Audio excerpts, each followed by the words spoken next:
Welcome back to New Rockstars. Doctor Strange in the Multiverse of Madness was confirmed to undergo a key rewrite when it comes to its connection with WandaVision, and Elizabeth Olsen is now teasing fans we'll be surprised that she can't wait to see our reaction to this, quote, WandaVision part, leading us to ask once again, what Well, this is Inside Marvel. I'm Erik Voss here with MT. How you feeling, MT? I'm feeling good. I'm feeling curious more than anything because what is she talking about? I don't know. Every time these actors just say like, oh, there's a big cameo coming, they're surprised. It doesn't matter how many times we get burned. We will always chase them down that hole. Exactly. It's just so like we just want more WandaVision / Wanda Maximoff anything. So like anything that they can tease us, we're just gonna get excited about it because why not? It's the Marvel Cinematic Universe. Let's go. Why not? And we need stuff to talk about. Loki's not back yet. By the way, we are spending these weeks waiting for Loki, doing a kind of phase 4 preview. And one of the biggest Marvel titles ahead is obviously Doctor Strange in the Multiverse of Madness. It's less than a year away, which means, we're going to start to hear more and more about this movie. So today, MT and I are going to dive into this whole WandaVision scene, what it will be in the Multiverse of Madness, and really everything else we know about this Doctor Strange sequel. Oh, a quick reminder that you got to check out newrockstarsmerch.com for all of our great merch options. We got shirts like this one that you can get, but like cooler designs than that, on hoodies and jackets, water bottles, really whatever you need. You can find it at newrockstarsmerch.com. But MT, let's dive into this. What's our first WTF? Well, our first Wanda of the day is WTF will be this WandaVision scene in Multiverse of Madness. Yes. All right, so remember, in interviews last month, Kevin Feige and WandaVision showrunner Jack Schaefer revealed that the original plan was to include a Doctor Strange cameo in the WandaVision finale, and that Strange was going to be the actual source of those in-the-universe commercials. So much fun. I would have loved that. So great. Oh, but it's true in our headcanon, and hopefully MCU canon soon.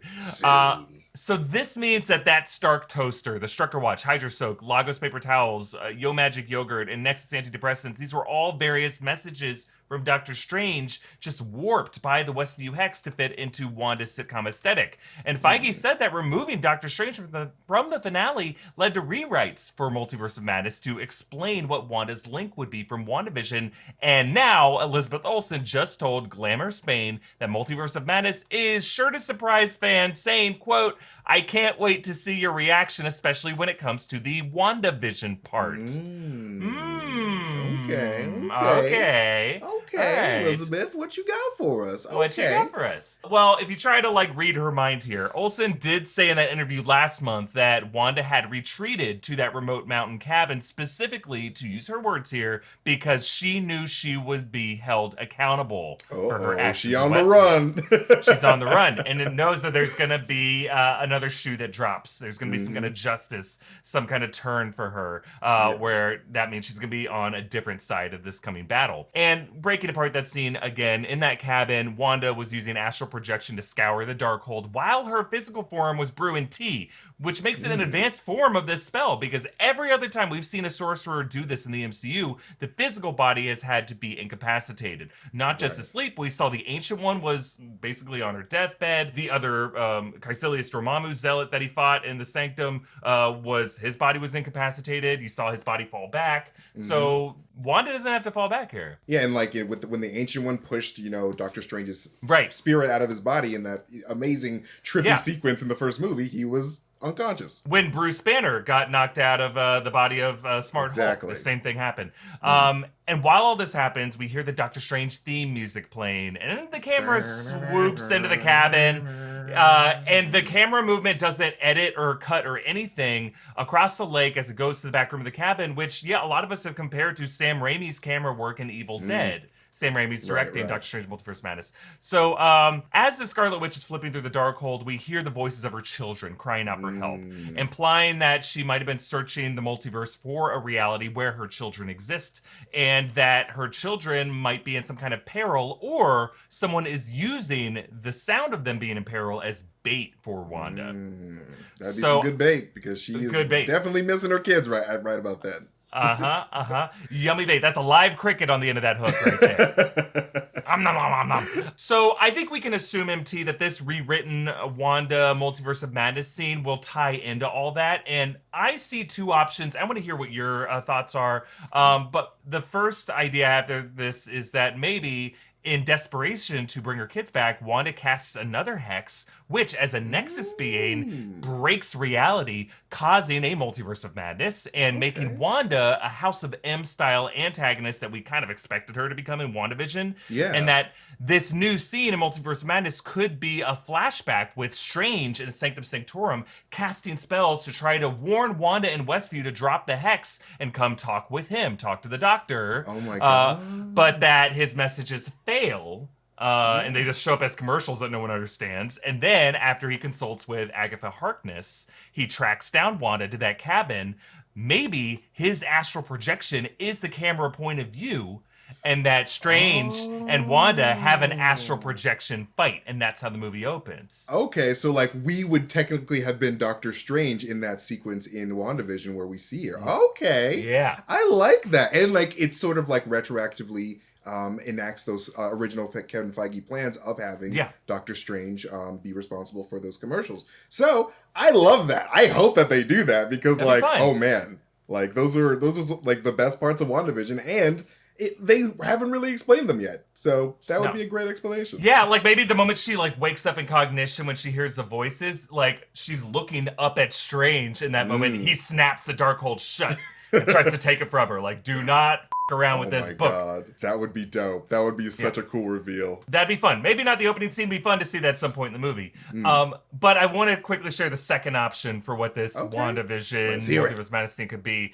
Maybe the scene makes Wanda less of a villain and more of an unaware antagonist in the movie. Like in this scenario, maybe the voices she hears from the Darkhold are really not her children, but some malevolent entity tricking Wanda into thinking it's her children in order to stage some Faustian bargain with Wanda for her children in exchange for her Nexus powers, really creating this greater threat that Wanda and Strange have to team up to fight. And this demon could be someone like Nightmare. Actually, Shuma-Gorath has been rumored. Oh, yes. Or yes, it could be our daddy Mephisto. Daddy M. Oh my God. Daddy Mephisto.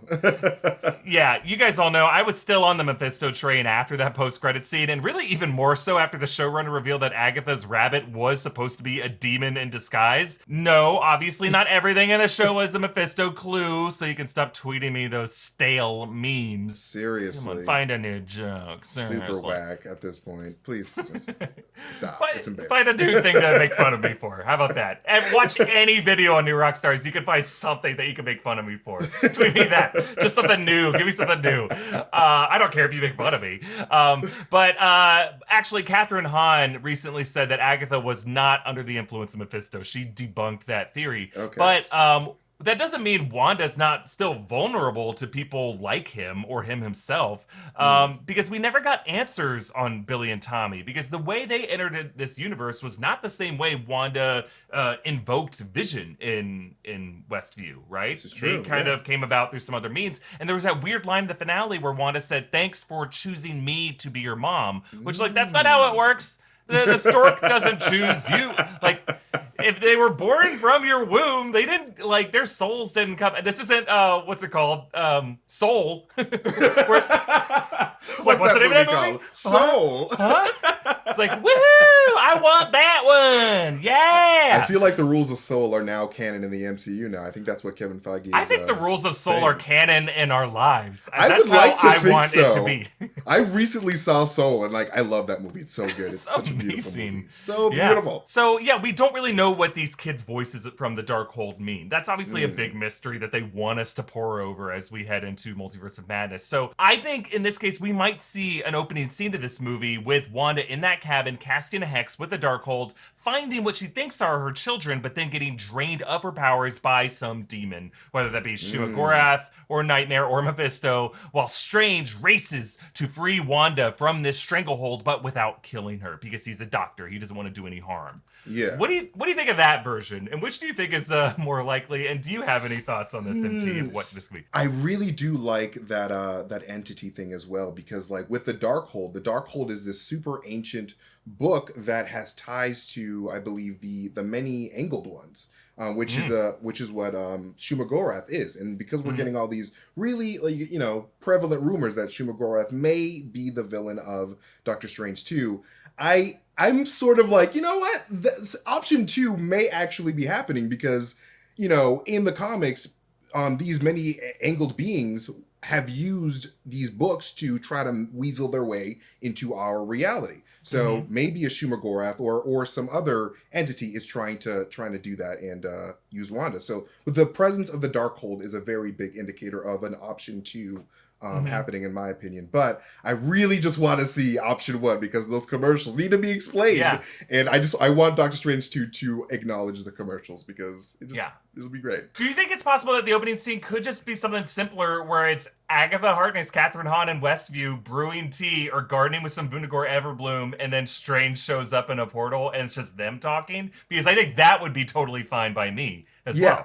I would totally just be cool just to see Catherine Hahn again and just in general. And just to see Doctor Strange 2 sort of like progress her story. It's like, all right, now I'm going to remove you from this curse that Wanda put you under. And like, maybe you're going to come help me out. Or maybe she gets a visit from Mordo. I don't know. Like, I just want to see Catherine Hahn hardcore. Yeah, and you got to think, like, if you're coming out of WandaVision and, like, you're in the midst of it and you're seeing how popular the show has become, specifically how crazy fans are going over the character of Agatha, if you're Kevin Feige, you're like, I got to find a way to get Agatha in Multiverse of Madness because she was such a breakout star of that show. I mean, everyone on that show was breakout, but specifically Agatha in particular. And that's one, like, there's probably whatever direction they're going in Multiverse of Madness, you can definitely have the Witch of Westview, Agatha Harkness, show up somewhere in that story. Oh, yeah. You could fit her in easily because she's such a crucial component as to why it's even happening in the first place. Yeah, for sure.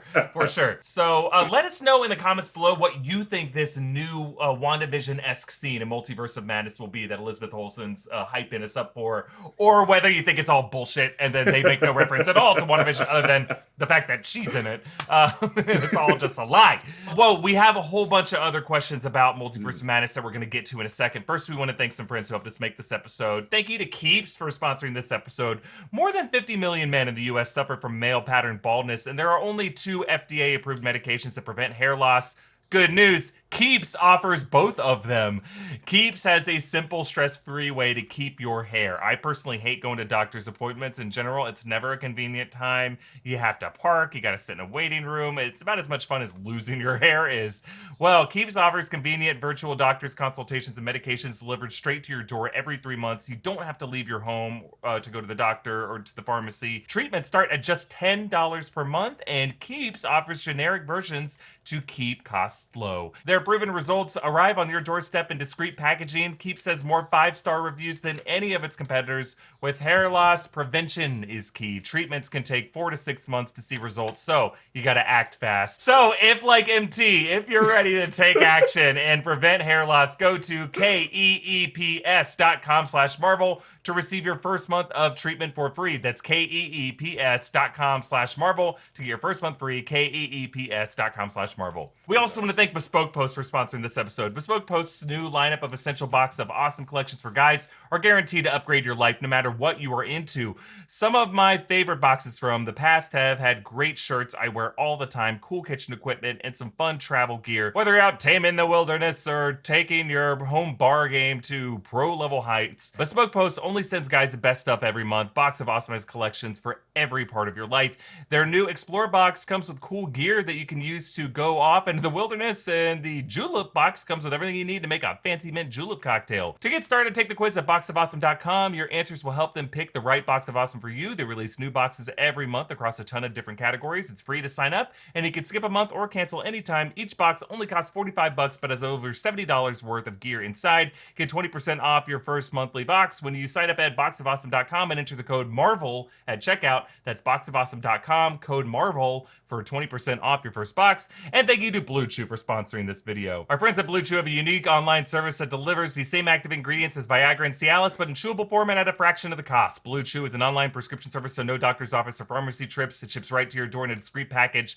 You sign up at BlueChew.com, consult with one of their licensed medical providers, and once you're approved, you receive your prescription within days. Their licensed medical providers work with you to find the right ingredient and strength. And Blue Chew is chewable, just like it says in the name, which is great news for folks who don't like swallowing pills. So if you could benefit from some extra confidence when it's time to perform, visit BlueChew.com for more details and important safety information. And we've got a special deal for our audience. Try Blue Chew for free when you use our promo code InsideMarvel at checkout. Just pay $5 in shipping. That's BlueChew.com, promo code InsideMarvel to receive your first month for free. And we thank Blue Chew for sponsoring the episode. MT, I want to ask you, our next Wanda, Okay. What do you think will be the role of Xochitl Gomez as America Chavez in this show? Well, first of all, I have been dying for America Chavez for a long time, so I am so excited to see America Chavez in Doctor Strange 2. It's going to be great. I think that the role of America Chavez in Doctor Strange 2 is going to be tied to, obviously, Wanda's kids, Billy and Tommy, but mostly Billy, because in the comics, I believe Billy is this being called the Demiurge that created America Chavez in the first place. So I think that whether or not America Chavez utopian dimension roots are going to be at play here in Doctor Strange and the Multiverse of Madness, I think that, Billy could end up becoming this force that did create America Chavez in another dimension. I don't know. I like that idea a lot of her being linked with Billy there. Yeah. I wonder if Doctor Strange has experience navigating the multiverse to an extent. But I have to wonder if the way he travels the multiverse is just kind of the long route. And then, America Chavez has that whole way of kicking stars portals through realities. Maybe she's like, why don't you just go this way? And she's going to help him. She's going to be the guide, to show him all the shortcuts to get from reality to reality, because for her, that's second nature. Right. They'll probably meet each other in the space between dimensions. Wait a minute, how are you doing that so you have portals? You can just make little star portals so fast? Well, can I just tag along with you? Because he just hitchhikes with America Chavez. Yeah. It's hey, I'm just looking for a ride, Right, yeah. Or maybe there's some kind of the multiverse kind of all the highways and bridges are shut down, when Wanda takes it over, or she breaks reality, or whoever is the antagonist here. They kind of make it hard to navigate the multiverse. So Strange's old ways don't work as well. His magic, because we know the magic of the Scarlet Witch surpasses that of the Sorcerer Supreme, right? Yeah. So Strange might need to team up with someone else with experience of navigating the multiverse, so that he can hop from universe to universe to universe to universe and find his way to the core, wherever Wanda or the demonic entity controlling her is. I like that, because Wanda could very well be the one who shuts Strange out of those multiversal pathways, and so he'll have to rely on America Chavez to go around. I do like that. That's a good idea. Yeah, I'm just so excited to see how they depict this visually, because in the first Doctor Strange film, they were using a lot of Jack Kirby inspired designs, where it was Kirby everywhere. Super LSD, neon glowing stuff with hands folding into hands, becoming an eye, becoming so cool. Dormammu's Dark Dimension is peak Kirby. It's just amazing. Great. It's great. So are they going to build on that? Are they going to come up with some kind of new visual language to show what it looks like to, travel from universe to universe? What's it look like? Raimi is a big Doctor Strange fan, and so he's been wanting to do something like this for such a long time. Yeah. So we're gonna see some real classic trippy visuals again with Doctor Strange 2, probably even more than Scott Derrickson did. Honestly, but I think, isn't Derrickson still involved in this project to some capacity? He might be credited as a producer, but he's no longer the director, and the script has been pretty rewritten, I think, from where it was when he was developing it. So, I mean, the guy they're getting as a production designer for Multiverse of Madness is Charles Wood, who's been a production designer on pretty everything in Marvel. So, he wore Endgame, Infinity, the first Doctor Strange, Guardians of the Galaxy. So he's a longtime Marvel guy. He is but he knows what he's doing when it comes to building these worlds and for sure, making them both functional and beautiful to look at. All right, so what is our next Wanda Our next Wanda of the day is, the first movie ended with Mordo warning viewers and Doctor Strange, too many sorcerers and the bill comes due. What the will Mordo do in Multiverse of Madness? Yeah, because he's coming back. He's confirmed to be part of this plot. I think like his mission is going to be to kill Wanda. I think that's going to be the difference between him and Strange. Is like they both are kind of on the same side of the fight, but Strange, as the ultimate doctor, doesn't want to kill her. He wants to find a way to heal whatever she's going through. Whereas Mordo is just like, no, we got too many sorcerers on this world. We're gonna be better off if we just kill them off. Oh yeah, Mordo is definitely going to, look at those events of WandaVision and be like, this woman is too dangerous to be left alive because she's unstable, and like that's the same struggle that the Avengers in the comics go through, which is like, do we kill Wanda? Like, should we? Because like she's a real problem. So more like you said, like Mordo and Strange technically have the same goal of neutralizing the threat that is Wanda, but Mordo is just like, we have to just do what needs to be done. Whereas Doctor Strange, like you said, is a doctor. So he's just like, I'm going to heal Wanda rather than, off her, because that's not nice. If they do a version of that scene from House of M where all the Avengers and X-Men are in the room, they're like, so what do we do? Right? Oh my God. I was actually reading that today. So good. Oh, it's great. Mordo's going to be already with the pillow over her face. Like, what? Have we not decided this yet? I said too many sorcerers. It's already done, guys. It's she's dead. She's gone. She's gone. Cool. Dairy Queen? But like Dairy Queen, yeah. You mean Baskin Robbins? That's the ice cream store of the MCU. Doy, yeah. Tuna melts. Tuna melts on me, yeah. But no, speaking of Mordo, like I was saying earlier, I think it would be great to see a scene between Mordo and Agatha Harkness, because Agatha was a person that abused magic, and Wanda let her live, but Mordo could just want to kill Agatha. And maybe Doctor Strange will stop Mordo from killing Agatha, and that's that little scene in tie to WandaVision that we'll get. Oh, that'd be cool. That'd be really, really neat. Wanda and Agatha might very well be on this man's shit list. Yeah. Oh, absolutely they would be. Yeah. He was like just standing outside Westview, just pacing, like, right. Get in here. Pacing back and forth, waiting for the portal. Waiting for the hex to open. It's just like, come on. He's just like testing it with a pitchfork, like, But before we move on, we also want to thank our friends at Helix Sleep for sponsoring this episode. So whether your day job is being a master of the mystic arts, a billionaire playboy, philanthropist, or an accountant, at the end of the day, you want to sleep in a bed designed to fit your specific needs. Well, Helix Sleep has a quiz that matches your body type and sleep preferences to the perfect mattress for you. They have soft, medium, and firm mattresses. A mattress is great for cooling you down if you sleep hot. Even a Helix Plus mattress for plus-size sleepers. I took the quiz and I got matched with the Dusk Lux Helix mattress because I wanted a medium firm mattress with lumbar support that sleeps cool. I sleep great on my Helix mattress. The mattress ships right to your door for free, and you never need to go to a mattress store ever again. They were awarded the #1 best overall mattress pick of 2020 by GQ and Wired magazine. Just go to helixsleep.com/InsideMarvel, take their 2-minute sleep quiz, and they'll match you to a customized mattress that will give you the best sleep of your life. Helix is offering up to $200 off all mattress orders and 2 free pillows for our audience at helixsleep.com/InsideMarvel. That's helixsleep.com/InsideMarvel for up to $200 off and 2 free pillows. All right, MT, I'm curious. So Doctor Strange will appear in Spider-Man No Way Home before Multiverse of Madness, even though the original plan was that third Spider-Man movie was going to come out after Multiverse of Madness, before COVID shuffled everything around. So how do you think the story of No Way Home might connect to Multiverse of Madness, or will it connect? With Doctor Strange and the Multiverse of Madness, and obviously Spider-Man No Way Home, I think the tie that connects them there is obviously the Spider-Verse. And I think that at the very least, if Doctor Strange is probably going to show up at the end, maybe with a Madam Web, maybe he's talking to a Madam Web, just sort of introducing that concept to the multiverse, because he's essentially the sort of ambassador of the multiverse at this point, because he's the Marvel hero that we're following along at, while we get introduced to the multiverse.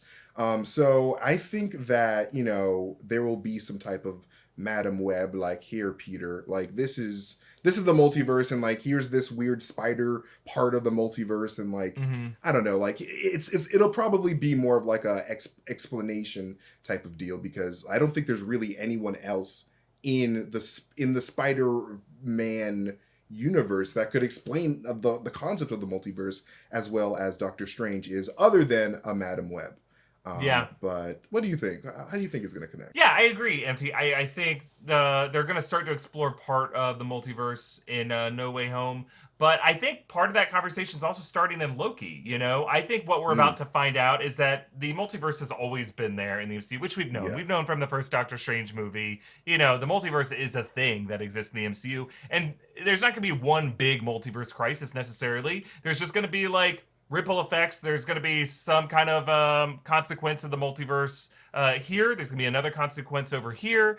And, like, you know, the multiverse, yes, connects all of it, but it's just like all of existence connects all of it as well, if that makes sense. It's not like, oh, because Doc Ock and Electro and maybe Green Goblin spilled over into Spider-Man's world over here, that's because of what Wanda did. It might just be like Wanda's multiverse crisis exists separate from the Spider-Verse crisis, exists separate from the Loki TVA crisis, but they all use the mechanics of the multiverse, and that each one of these sheds light on the multiverse in a different way to give us a fuller perspective of it as we move forward. Yeah, I think that's super likely because, like, you got to think of, like, the multiverse sort of like, you know, space and, like, galaxies and, like, universes. And, like, exactly. Our universe is just one galaxy in a sea of galaxies. So, like, there could be so many different things happening in different little pockets. So, like, yeah, I do like that because it makes a lot of just rational sense. And that's a great metaphor for that, MT, because, like, the events of Thor Ragnarok, the events of Captain Marvel, the events of Guardians of the Galaxy, they all just exist in space, you know? Yeah. It doesn't mean because it's not on Earth that they all have to be connected. In fact, you could say because it doesn't exist on Earth, they're even further apart from each other because Earth is just one tiny pale blue dot in this universe. Yeah. And that's kind of what makes it so exciting. Also, I just want to point out, space, here is space. I'm in space. MT, you're in space. Space is everywhere. Earth is part of space. So it's the same thing. Like, we're in a multiverse right now. Multiverse is everywhere, you know? It's not like I have to go into the multiverse. You're in it. You're in it, my friend. We're already here, man. Yeah.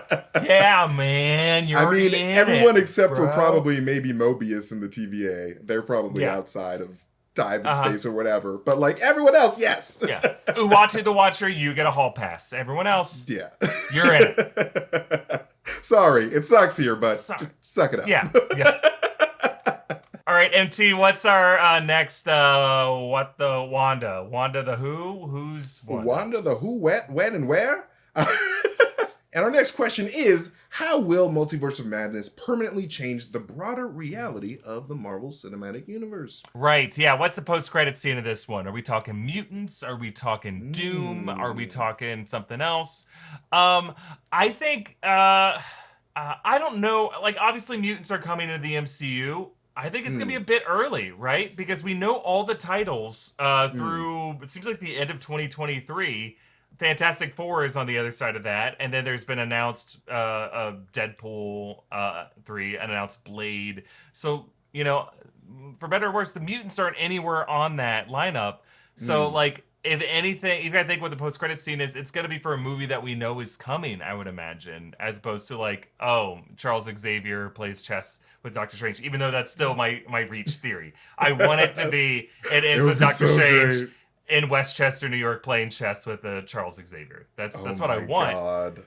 I just think realistically it's gonna be something like, I don't know, Blade, or, you know, it's gonna tie in something like that, something supernatural. I mean, like, it could, I mean, yes, that is most likely. I definitely agree. But, like, it could very much tie into, like, a potential next big bad in the MCU.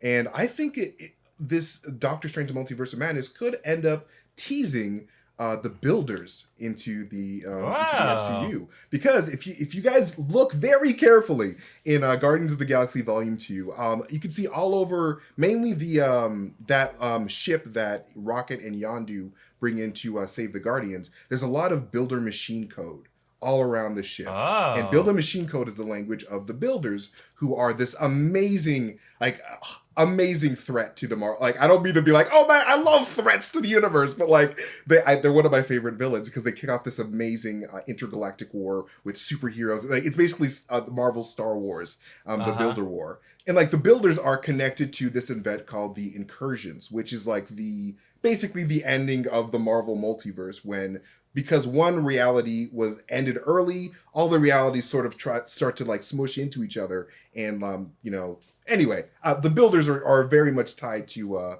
you know, that sort of cosmic and primordial and, like, the multiversal side of things. So I think that we could get a builder tease there, but that's just me being a wild I know. Dude, hold on to that theory. Write it down, because that could end up being the case. I mean, it'd be great if, like, the post-credit scene, something like the Illuminati, Marvel Illuminati, right? That's how you get in Doctor Strange.